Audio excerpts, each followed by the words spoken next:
Tapestry weaves together the threads of our struggles and doubts, curiosities, our faith, our joys and hopes to create meaningful conversations that matter. You know those late night conversations that go unexpectedly deep? That's what we want to capture with the Tapestry podcast. And we want everyone to jump in the conversation. Because when we are heard and valued, we can begin to believe we are loved. Welcome to the Tapestry podcast. Hey everybody, welcome to another episode of the Tapestry podcast. I am here with Mwangi. Hey. And with my stunning wife, Heidi Orr. Hello. And she is filling in for those of you who have followed the podcast for a long time. Haley's been along for the ride the whole time. She's on a hiatus for now. So we're going to have a few episodes without Haley, our beloved friend. But we wish her all the best. And we're really glad to have Heidi here with us. So thank you for stepping in. I'm very glad to be here. Hi, Haley. And we are talking about the question, why do we hide? And last episode, we talked a little bit about the kinds of masks that we tend to wear, the ways that we tend to hide from each other. Maybe even, we didn't talk about this, but maybe even from ourselves. I think a large part of my life has been a front that I've believed in. And in this episode, we're going to talk a bit about getting vulnerable, being able to let some of that guard down, taking off that mask, and kind of what that looks like, maybe how we've done it in the past, how one can do it, and maybe even some of the things that enable us to do it, and identifying the spaces where, like, actually you probably shouldn't be vulnerable in that spot because maybe those people or that area, that space isn't safe. So yeah, I guess we can start by talking about what vulnerability looks like in each of our lives. And yeah, we can go from there. Anybody want to start? I think I'll start with what you just said not every space is safe for that, right? Mm-hmm. Right. I think last episode we're talking about masks and stuff like that. Not every space maybe deserves you to be your full self, right? Or maybe receive that vulnerability. So I'm not saying be fake, but I would also say, like, not every space is there to support you, right? If you're vulnerable, it might do quite the opposite. It might make you feel worse sometimes if you're vulnerable, right? And vice versa, but yeah. Yeah, I think, people use the term friend of Job about Job was going through the worst time of his life. The Bible story is what I'm referring to. And, the friends of Job were referring to his friends not being really there for him and kind of making him feel worse in the worst time of his life instead of being supportive or just being with him. And I think we've all had those friends, and we learn who to be vulnerable with based on their responses. Yeah. Yeah, I've learned more and more about being vulnerable in my own life and being able to share the things that I would normally think aren't shareable. And one of the beautiful things about that is I've found much deeper connections with other people because I've been able to be vulnerable. And this is, in the last episode, I mentioned how part of my personality is that I seek admiration. I seek approval from other people. I tend to want other people to like me and all of that. And I've in the past thought that being vulnerable or sharing the things that are harder or darker or like just not bright and shiny in my life would drive people away. But I found actually kind of the opposite. And like the flip side of that coin, or like maybe there's a third side to that coin, where I'm like, oh, this is just another way that I can be admired by being vulnerable. And people are like, oh, he's so spiritual, or look, he can let his guard down so well. So I have to continue to be self-aware in that I could end up using vulnerability as actually just another mask. Mm-hmm. So I don't know if you ever thought of that, listener, but I thought of it and I was like, oh no, I've gone down this rabbit hole now. Well, there's that fake humility people use too. I'm not saying you're using fake humility, but if people are trying to be vulnerable in a way that they're fishing for compliments, or I only ran 5 miles today. I'm such a failure. I don't sound good on this song that I sang and posted for everyone to put a big heart on. Yeah, we've all been around. We've all seen that. And I try not to fish for compliments. Yeah. I mean, but it's hard not to. Well, coming back to what we talked about with social media, one part of that is like trying to draw attention to yourself. And so like Heidi, you mentioned like the vulnerability thing. It's likely going to get more likes, right? Yes. It's probably going to get me more popular, to be your point, Mike. So then it becomes this, not a spiral, but it's like, okay, what's the next thing after that, right? After I do this, how do I top it? How about that, right? Because people are going to want to see more, and then it becomes ridiculous. I got that endorphin boost from 900 likes, so what can I do next? What can I do next, right? Or I didn't get any likes, therefore I need to top it, right? Maybe that wasn't enough. Yeah. And I had to become more vulnerable, do something more, more extreme. It's a really interesting point, and I completely agree with it. It can be staged, if you will. Right. Yeah. Well, and it's hard too. I mean, I'll speak as the token female of the three of us. Girls are not supposed to be confident and boastful. And I grew up with a very strong relationship with my dad, and I tend to be a very confident person, and I know my strengths. But when that's come out in my life, that's made me appear very boastful or not the way that people want to perceive me, right? So there's that fine line of, no, I know I did a good job on this dance, but I'm not allowed to say that, right? Like I have to do that. Oh, I hope you like this. I kind of screwed up a few times. Yeah. So it's a very hard place to be in where you're not sounding full of yourself and you don't want to be fake and humble, but listeners, I would really love to hear how maybe there are some gender differences here. Mm-hmm. Like, it does seem like it's okay for men to be, maybe not braggadocious, but pretty forward about their accomplishments. And I've actually been in the room where I see like a little bit of like negative reaction when Heidi is like kind of confident and bold. For some people it's winsome, and to some people it's kind of like, oh, she's competition maybe, or right. That's not the correct response. Yeah.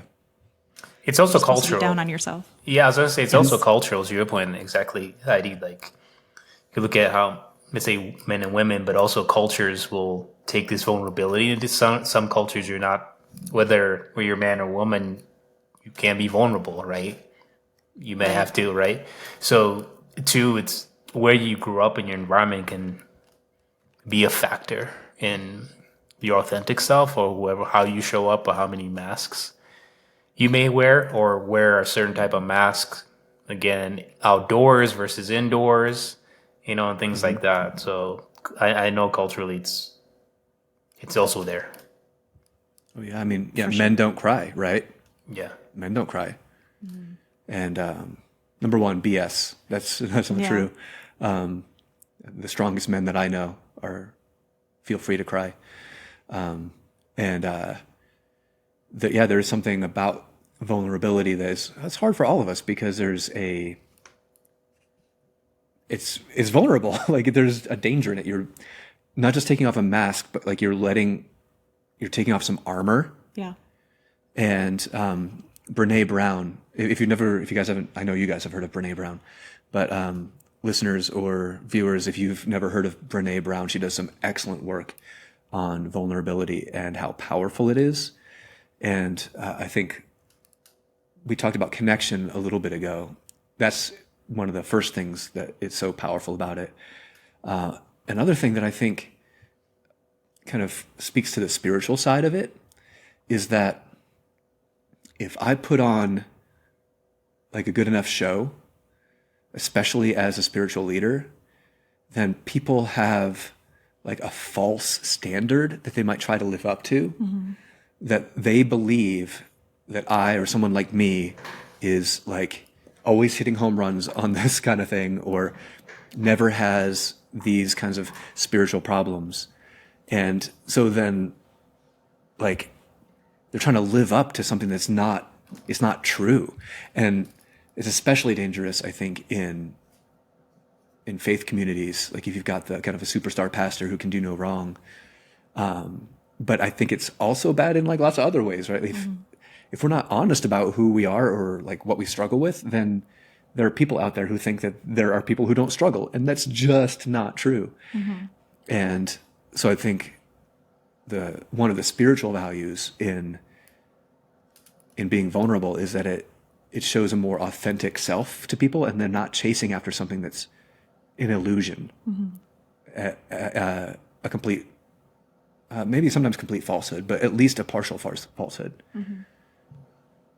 It's like taking steroids, right? Like if, somebody's pumping and they take steroids, and you think, to your point, like, it's like, oh yeah, they're, if they don't tell you, right? If they don't tell you, then you assume this is the benchmark, and therefore, if I'm not achieving that, either something's wrong with me or I need to change things. When in reality, that's not what's occurring. Yeah. And I guess that's similar to like either plastic surgery or any kind of thing like that, filters on photographs. But I think you might have been about to say something. I'm sorry. No, you're fine. I think too, you talked about being cultural vulnerability or lack thereof. And I think a lot of it too is upbringing. So for me, I struggled with different relationships, having a support system. And so I kind of grew that armor and to protect myself against things, and to be confident and to take care of myself. And I had a therapist recently say that armor that you created as a child doesn't fit you anymore, but you're still carrying it around to protect yourself. And that, that of course stuck deep. And I was like, keeping my armor. Because really the definition of being vulnerable is you're opening yourself up to be hurt. And how many of us are trained to receive that hurt and to heal from it instead of putting up more walls or putting on more armor? It's a hard thing to do. No one wants to get hurt, and to continue to open yourself up and be that, like you said, it has to be around the right people. It's not for everybody. Yeah.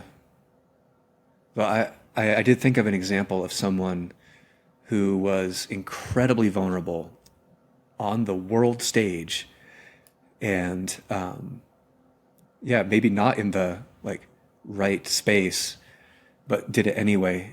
Simone Biles, when she did not have the Olympics that she hoped she would, and and she is the GOAT. Yeah, she is the GOAT, right? She's the greatest of all time. But I forget the name for the term for like the spinnies. Someone will correct me. But as a gymnast, when all of a sudden you can't kind of find your equilibrium anymore, and she was also talking about dealing with like genuine mental health issues, right, as an athlete, as a woman, as someone who's been in the spotlight since she was a teenager. And all of those things. Mongi was at the Olympics. We saw Simone Biles. Yeah, we saw her live. Yeah. It's jealous. Nuts. But this is the one where this is the pride. comeback. Kind of, but that's, I think, after. Yeah. Sorry to interrupt, but the more poignant thing is what you're saying, Mike, and then for her to come back. So this narrative that maybe she was broken and therefore done, completely got disrupted, because if you all remember when she took you can call it hiatus, I don't care what you call it, but she was crapped on, right? Yes. By many people. Exactly. Right? Yes. And like, especially in the manosphere. yeah, right? People telling her about what she should do. People have never done anything world worthy in their lives, Yeah. but they've got Right. advice. You know what I'm saying? Like, they're going to tell her what to do. But for her to do that and still come back and conquer, or do what she wanted to is absolutely remarkable. I love that. It's a And great I think- great story. And not just because she's an amazing athlete. I think actually her vulnerability and her ability to say, like, no, everybody, like, this was, I need this break. And I'm going to tell you, like, at least everything I can about why. I think that was part of her journey toward being able to come back Right. and, like, just do stuff that nobody's ever done before. Well, and how many athletes took that advice or that example into their own life and saved themselves from injury or from mental health issues? Or she was just probably spoke to more than she'll ever know by showing that vulnerability on that stage. Which is kind of, to me, yeah, just a great example of the power of vulnerability to break down walls, to help other people rise up who maybe never would have risen. Right. And it's a thing that we all, at least on some level, want to avoid, right? Because it is scary. Mm-hmm. And the very definition of it, like you said, is that you're becoming vulnerable to being hurt. Mm-hmm. And we don't like that. But otherwise, we're all walking around in armor all the time. And it's almost certainly armor that doesn't fit us anymore because it was made for our childhood. Mm-hmm. Or whatever trauma caused us to start it in the first place. Yeah. Yeah, great. Again, I think we're not agreeing, but I think we're kind of sort of converging at this idea of, so therefore, to your point, Heidi, too, like, not everybody deserves it, right? Not everybody deserves your vulnerability. They don't get to have it sometimes, right? They don't, because it might be a currency of type that, no, you can't afford this. It's not for you, and like, you don't deserve it because, again, you open up and what they throw at you may make things worse or become toxic. So, yeah.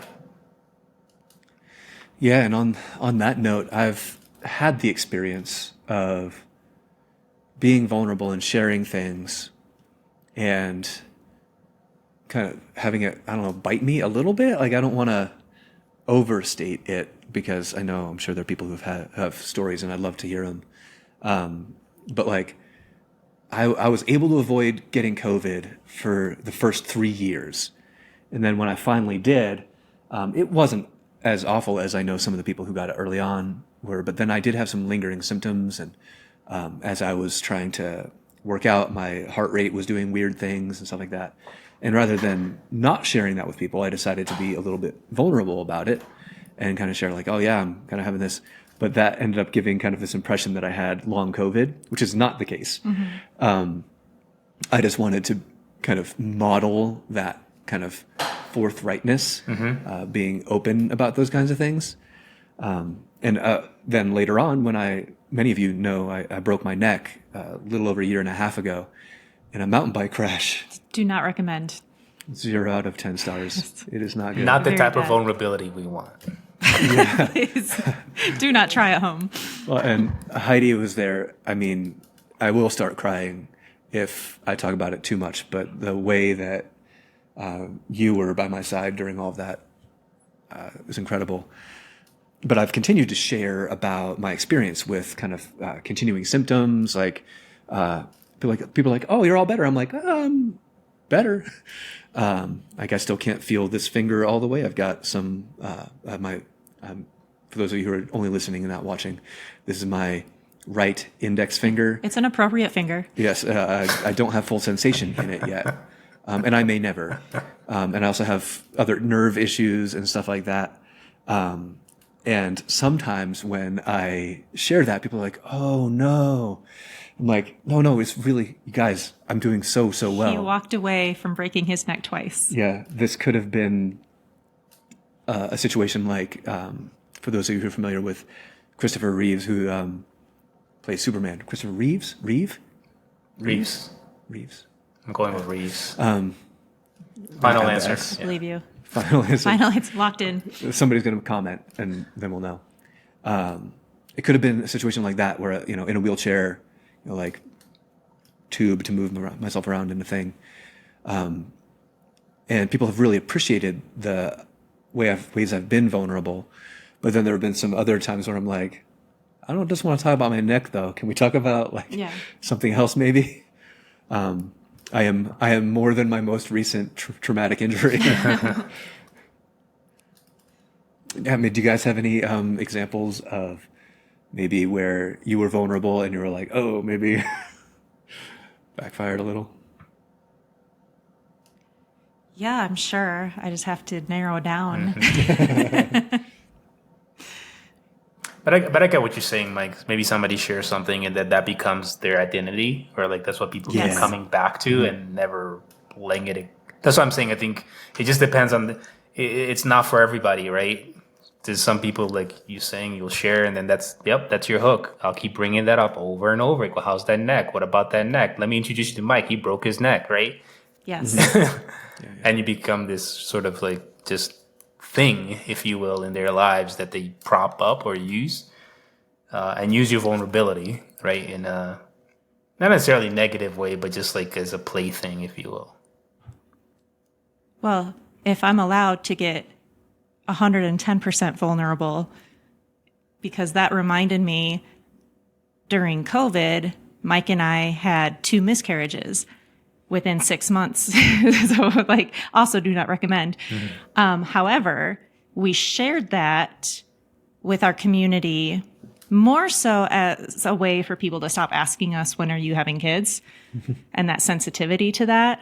And that backfired big time for me, not only having the physical and emotional healing going on in our lives, but like you were saying, having that thing define you, where every time you walked into a place, people give you that side look and, oh, how are you doing? And I'm like, I'm more than this, know. We were sharing that as a way for you to not ask us about it. Yeah. Well, and to try to kind of remove some of the taboo around it. People don't talk about miscarriages. Right. People don't talk about, they're not vulnerable in that way. It seems like it's an off limits topic. And so we wanted, I think, genuinely to help bring that out into the light. And I think we also learned why some people don't want to talk about it, because then it becomes the only thing people want to talk about, or they have different kinds of advice that isn't. Oh, the advice. Not always So much advice. Unsolicited advice about everything from what kind of underwear to wear and stuff like all that. the things So, yeah. that I didn't want, that were not helpful in that moment. So if you were one of those people and you're listening or watching, we love you dearly. Yes. And You are not alone. yeah. Yeah, I think just because you're vulnerable doesn't mean you have to be. You want to talk about that thing 100% of the time, and sometimes it's a closed and shut case. I said this, I put it out there, okay, but it's out there. Like it was out there then, right? But it doesn't keep you like. I don't owe you anything because I put this out there, right? Or I wrote this book or anything like that. That now, like, you can come up to me and do whatever. Like I said, I was at a conference last week, and one of my friends arrived early, and we were all having a big dinner, and she's like, no, I'm not feeling it. Then we caught up for breakfast, but we were just talking about, hey, when you're not feeling it sometimes, and I don't mean just being tired, but just like, I don't want to be around people. If I'm around people, and then we started talking about people will expect you to be cheery because that's what they know about you. So some people had not met her, like, you're this cheery person. So that you just like, I'm not sad, but I also don't want to be on 10.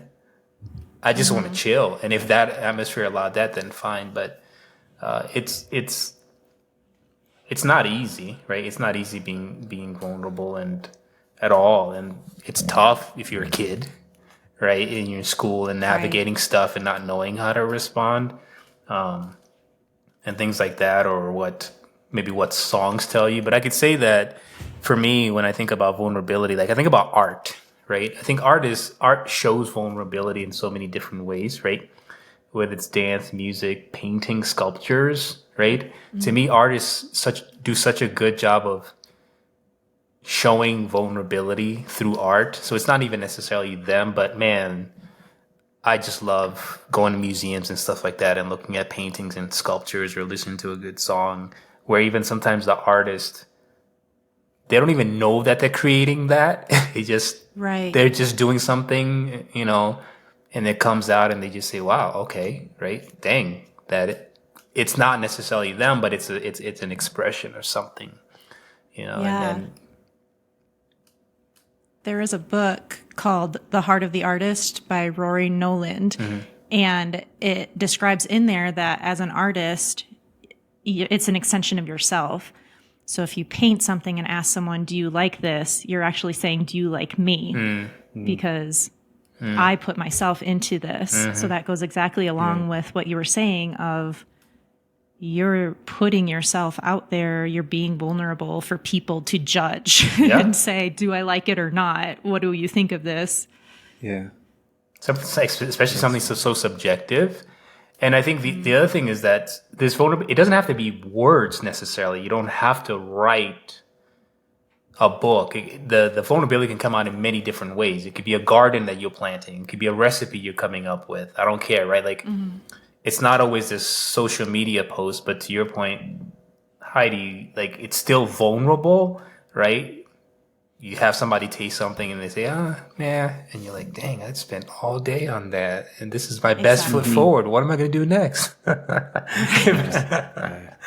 I can't impress them with this. You hate me. Why? You must.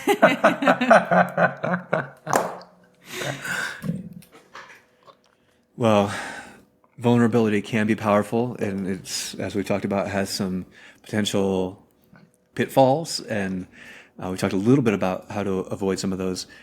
In our next episode, I would like to talk a little bit more about kind of balancing what we share and maybe even what we celebrate, and how that could have some spiritual implications as well, and maybe talk about the classic overshare. Right? Maybe we've all been around some people like that.